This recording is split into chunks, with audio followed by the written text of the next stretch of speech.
All right, Tim. So you're back.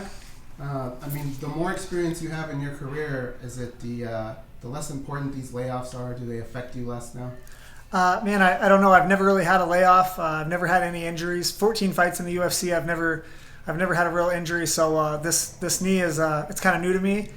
But I feel like just now I'm starting to come into my prime and really start to not feel good again, but just feel as good as I've ever felt.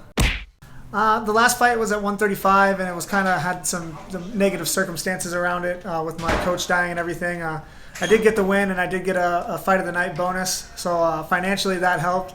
But I don't think it really helps right now. The division is wide open with Henry Cejudo being injured, and I'm fighting the number 3 guy in the world right now, so I don't think it's going to be that big of an issue.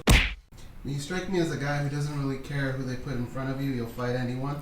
But Davidson Figueiredo, when they gave you that name, what did you think? I actually asked for that fight, which is strange because I've never gotten a fight that I've asked for. I've had guys even verbally agree to fight me on the internet, and it still didn't happen. So, when I saw that he beat Pantoja, I called him out right away. I thought there's no way his camp would take this fight. It wouldn't be smart. He should sit around and wait. I thought maybe they were going to do a belt between him and Joe B if Cejudo wasn't able to fight. So I called him out, and then Jason House, my manager, said that he accepted. So I feel like it's perfect. This is the fight that I wanted, and the first time I've ever gotten a fight that I really wanted in the UFC. Davidson's a guy that people try and avoid. You actually asked for him. What was it about him that you liked?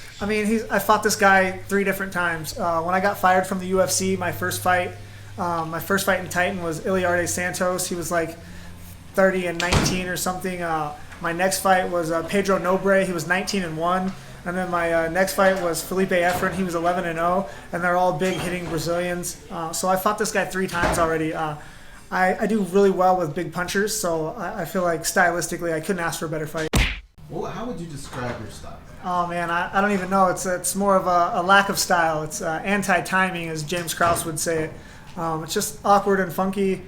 And I'm just trying to have fun, man. I don't take it too serious. I'm not trying to do the basics or do all that shit. Everybody's good at the basics, and everybody's trying to be a martial artist. And I'm none of that. I'm a fighter, and I like to fight, and I like to have a good time. So I just try to go out and have fun, and I feel like my style reflects that.